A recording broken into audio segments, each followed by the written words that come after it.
बहुत बहुत धन्यवाद आप सभी का। जब इस मंच से हमारी दौलतराम कॉलेज की प्रिंसिपल सविता राय जी बोल रही थी और हमारी कंपेयर कर रही प्रोग्राम को मृदुला जी बोल रही थी, तो मैंने ऐसे मुड़ के देखा किसके लिए बात हो रही है। अरे बाप रे, इतने हैवी हैवी वर्ड्स ये मेरे लिए कहे जा रहे हैं। मुझे तो वो समय याद आ रहा था जब कॉलेज में टीचर्स से डांट पड़ती थी। बैठी हैं हमारी उषा सिंह जी, सुषमा अरोड़ा जी, रेणु कोचर जी, इंदु जैन जी और मधु अग्रवाल जी, रेणु जी भी बहुत डांटती थी।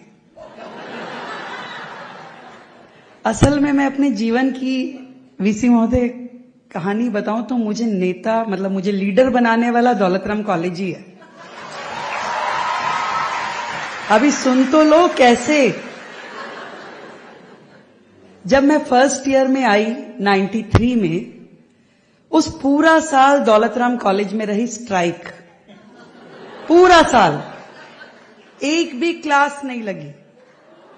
अब 12वीं के बाद, 12th के बाद स्कूल से कोई स्टूडेंट छूटे, कॉलेज में आए और क्लास ना हो तो वो कितना होनहार बनेगा। आपने कहा होनहार वीरवान के हो चिकने पात, बता रही हूं कितनी होनहार। तो पूरा साल क्लास नहीं हुई। अब क्लास नहीं हुई तो हम डूसू वालों के चक्कर में पड़ गए कि भी हमारे दौलतराम में क्लास नहीं हो रही, हमारे स्टूडेंट्स की मदद की जाए। तो उनसे रोज मिलना हुआ, उनका कई बार कॉलेज आना हुआ, कभी हम टीचर्स से मिलते थे, कभी कुछ करते थे कि कैसे ये स्ट्राइक खत्म हो। वो दौर था जिस दौरान मैं लीडर बनी। उससे पहले नहीं थी, उससे पहले मैं थी ही नहीं। बहुत अच्छी स्टूडेंट, पढ़ाई लिखाई करते हुए 12वीं पास की और 85% मार्क्स लेके केवल मां ने ये कहा था कि भाई कॉलेज में जाओ पर गर्ल्स कॉलेज में जाना है। और हमने सीधा जाके दौलतराम में एडमिशन ले लिया कि भाई आ गए हम तो, दिल्ली यूनिवर्सिटी पहुंच गए। तो लीडर बनाया दौलतराम ने। अब फर्स्ट ईयर तो निकल गया, स्ट्राइक खत्म हो गई, कॉलेज शुरू हो गया, पर आदत खराब हो गई। अब रोज एबीवीपी ज्वाइन कर लिया, रोज कार्यक्रमों में जाना हो, रोज धरने प्रदर्शन में जाना हो, अटेंडेंस हो गई शॉर्ट। फिर डांट पड़ी, अटेंडेंस नहीं मिलेगी भाई अब आपको। तो बहुत परेशान हुए कि भाई अटेंडेंस नहीं मिलेगी तो एग्जाम कैसे देंगे। तो आज जो कह रहे हैं होनहार, बहुत मुश्किल से रोल नंबर मिला। मालती सुब्रमण्यम मैम थी। फिर सीरियसली थोड़ा थोड़ा पढ़ाई करने लगे कि नहीं भाई अब तो। पर जब मैं फाइनल ईयर में थी तो मैंने चुनाव लड़ा दिल्ली यूनिवर्सिटी का, क्योंकि अब तो गाड़ी चढ़ गए थे। अब तो मन में एक जज्बा आ गया था कि कुछ तो करना है। ये नहीं सोचा था जो आप सबने कहा कि मैं आज यहां इस पद पे बैठ पाऊंगी या कुछ ऐसा काम करूंगी कि यूनिवर्सिटी के दिनों में मैम ने बताया ना कि स्कूटर पे काइनेटिक होर्डा पे चलते थे। कार थी, पिताजी ने कहा कि बेटा कार में जाइए, पर हमारे राज जी ने कहा नहीं, यूनिवर्सिटी के लीडर कार में नहीं चलते, स्कूटर लीजिए। और काइनेटिक होंडा पे चलना शुरू। हर दूसरे दिन एक्सीडेंट होता था, रोज चोट लगती थी। तेज चलाते थे। जीवन में गति कम अब की है कि भाई ध्यान से।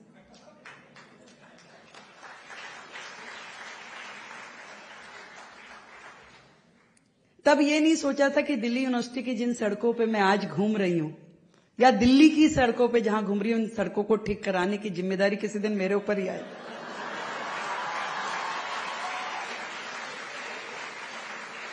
तब ये नहीं सोचा था कि जिस वीसी ऑफिस के बाहर रोज धरने प्रदर्शन करते थे, वहां अंदर आके मंच पे सम्मान भी मिलेगा और माइक पे बोलने का मौका भी मिलेगा। और तब ये नहीं सोचा था कि धरने प्रदर्शनों के बाद जिस मोरिस नगर थाने में पकड़ के ले जाते थे, वहां के अफसरों से अब 1 to 1 बात कर पाएंगे। सच में नहीं सोचा था। केवल चलते रहना है और चलते चले गए। कब मैंने निगम पार्षद लड़ा, कब मैं डूसू की प्रेसिडेंट बनी, कब मैंने एमएलए लड़ा, कभी जीते कभी हारे, पर चलती चली गई। और आपकी बात जो आपने कहा ना कि लक्ष्य मंजिल आती गई, पर मंजिल आए नहीं आए, मैंने जो सोचा कि जय और पराजय से क्या होता है, जय और पराजय से क्या होता है, वह कर्म है फल जिसमें छिपा होता है। और जीवन में मिले सिद्धि जरूरी नहीं, संकल्प सफलता से बड़ा होता है।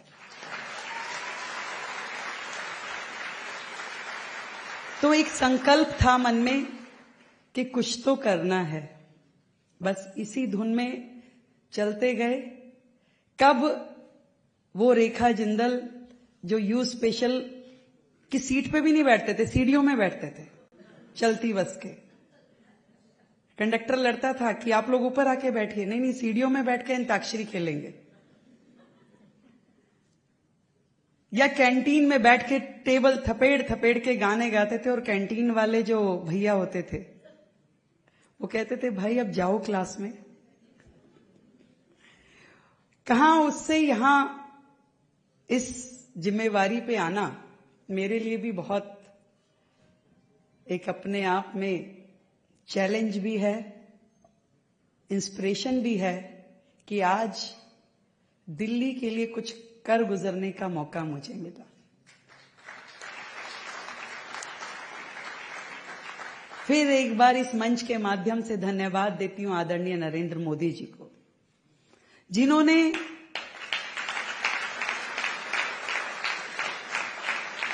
केवल कहा नहीं करके दिखाया वुमेन लेड गवर्नमेंट, जहां एक महिला के निर्णयों की भागीदारी हो।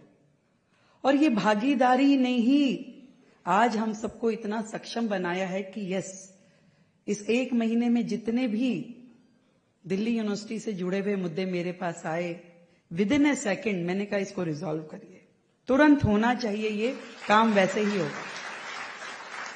और आगे भी विश्वास दिलाती हूं योगेश जी,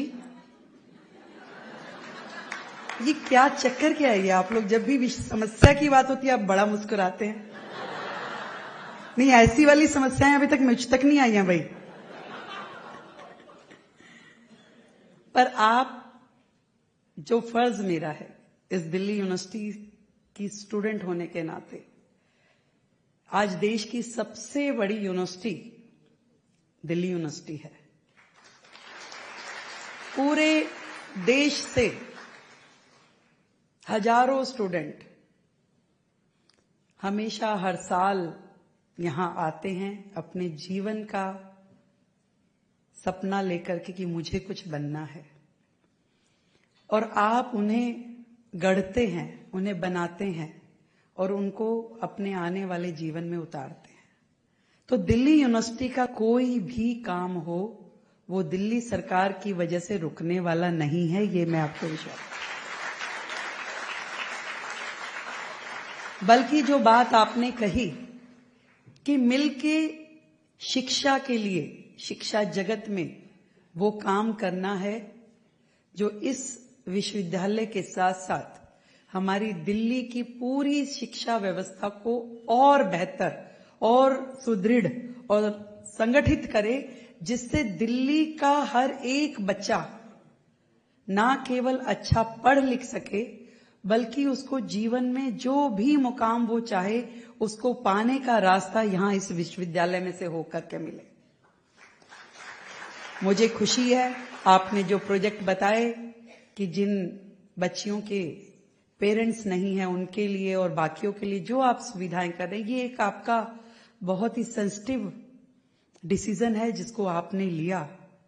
और सच में जब विश्वविद्यालय, मैं यहाँ पे जब देख रही थी कि आपका वक्तव्य हुआ, प्रिंसिपल मैम का हुआ, और रजनी जी को, पायल जी को, आप सबको, तो इतना इजी एटमॉस्फेयर जहां आप हंस सके, बोल सके, अपने विचार रख सके, कभी इससे पहले यूनिवर्सिटी का देखा आप लोगों ने? तो एक बार जोरदार तालियां वीसी महोदय के लिए बजाएं भाई, जिन्होंने यूनिवर्सिटी के 100 साल होने पर इसे एक ग्रैंड इवेंट बनाया, पूरे देश को इस इवेंट से जोड़ा, नई ऊंचाइयों पर दिल्ली विश्वविद्यालय को आप लेके गए। और मैं देख रही हूं कि नित्य नए दिन आप लोग ऐसे डिसीजन लेते हैं जो यूनिवर्सिटी के लिए एक अपने आप में परचम लहराने जैसा है। एक एक फील्ड में आपकी क्रिएटिविटी और आपका इनोवेशन मैं देख पा रही हूं। आपकी टीम कितने सुंदर तरीके से दिल्ली यूनिवर्सिटी को रोज एक कदम आगे बढ़ाती है, और ये हम सब के लिए सौभाग्य की बात है। क्योंकि एज ए चीफ मिनिस्टर मैं सोचती हूं कि दिल्ली का एजुकेशन, दिल्ली में केवल टूरिज्म जो है वो इंफ्रास्ट्रक्चर का टूरिज्म नहीं है कि लाल किला कुतुब मीनार दिखा दिया। दिल्ली में एजुकेशन टूरिज्म बढ़े और देश विदेश के लोग यहां पढ़ने के लिए आए, ये भी हमारा टारगेट है। यहां कॉलेजेस में, यहां यूनिवर्सिटी में बेटर फैसिलिटीज क्रिएट हो, एक अच्छा माहौल टीचर्स को पढ़ाने के लिए और स्टूडेंट्स को पढ़ने के लिए मिले, ये भी हमारी जिम्मेवारी है। और इसी तरीके से बढ़ते हुए स्कूल से लेके कॉलेज तक का ये सफर हर स्टूडेंट का, उसके लिए एक बहुत यादगार होता है। आपने सही कहा, जब भी मैं यूनिवर्सिटी के नजदीक से भी गुजरती हूं तो वो क्या बोलते हैं, गूज़बम्प्स, वो ऐसे हो जाता है बिल्कुल। अरे ये मॉरिस नगर चौक, यहां तो हम धरना करते थे। अभी बताती हूँ, एक बार वो अमिताभ बच्चन साहब ने एक ब्यूटी कंटेस्ट किया, और वो ब्यूटी कंटेस्ट था बेंगलोर में, प्रदर्शन किया हमने दिल्ली में कि भाई नहीं होना चाहिए, बहुत गलत है। तो उनके पुतले फूके गए। तो मैं प्रेसिडेंट थी दिल्ली यूनिवर्सिटी की, तो मैं अभी प्रेसिडेंट हूं, मैं तो आग तो मैं ही लगाऊंगी। और बिल्कुल प्रेसिडेंट साहिबा खड़ी हो गई, माचिस ली, थम करके वहां पे जैसे ही तिल्ली लगाई तो किसी अच्छे हमारे महानुभव ने उसमें केरोसिन की जगह पेट्रोल के भी, पर केरोसिन नहीं मिल रहा, पेट्रोल लगा के उसने डाल दिया। और जैसे ही तिल्ली लगी वो आग का भपका धूम ऐसे करके हुआ और पूरा चेहरा मेरा जल गया। तो अगले दिन अखबारों में आया कि सौंदर्य प्रतियोगिता का विरोध करते हुए सुंदरी जली।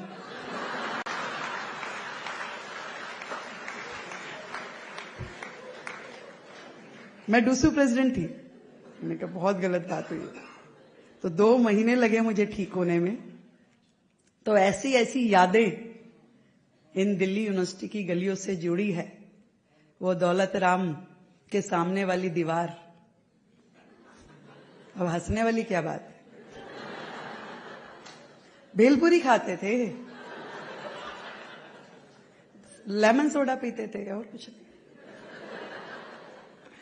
पर थैंक यू सो मच, आप सबने मुझे यहां बुलाया और मुझे कई दिनों बाद मुझे लग रहा है मैं इतना खुश हूं। नहीं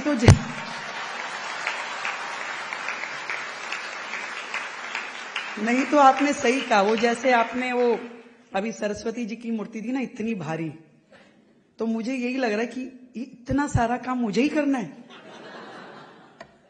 बाप रे, कितना ढेर सारी चीजें हैं। सड़क भी बनानी है, व्यवस्था भी ठीक करनी है, जल भी देखना है, बिजली भी देखनी है, एजुकेशन भी देखनी है, हेल्थ भी देखनी है, सब कुछ ढेर सारे काम है। पर मुझे पता है कि मेरे सभी साथी, मेरे मेंटोर, मेरे मार्गदर्शक, मेरे ये युवा स्टूडेंट्स, आप सबका साथ मेरे साथ है और हम मिलकर के इन चैलेंजेस को पूरा करेंगे। एक सुंदर दिल्ली, एक स्वस्थ दिल्ली, एक शिक्षित दिल्ली, एक विकसित दिल्ली बनाने में आप सभी का सहयोग मुझे मिलेगा, मुझे पता है। और मिलकर के इस चैलेंज को हम एक्सेप्ट करेंगे और सही मायने में मोदी जी का नेतृत्व होगा और हम सबका काम होगा और दिल्ली अपना एक नया इतिहास, एक नया अध्याय शुरू करेगी और उसकी इबारत लिखी जाएगी। बहुत बहुत धन्यवाद।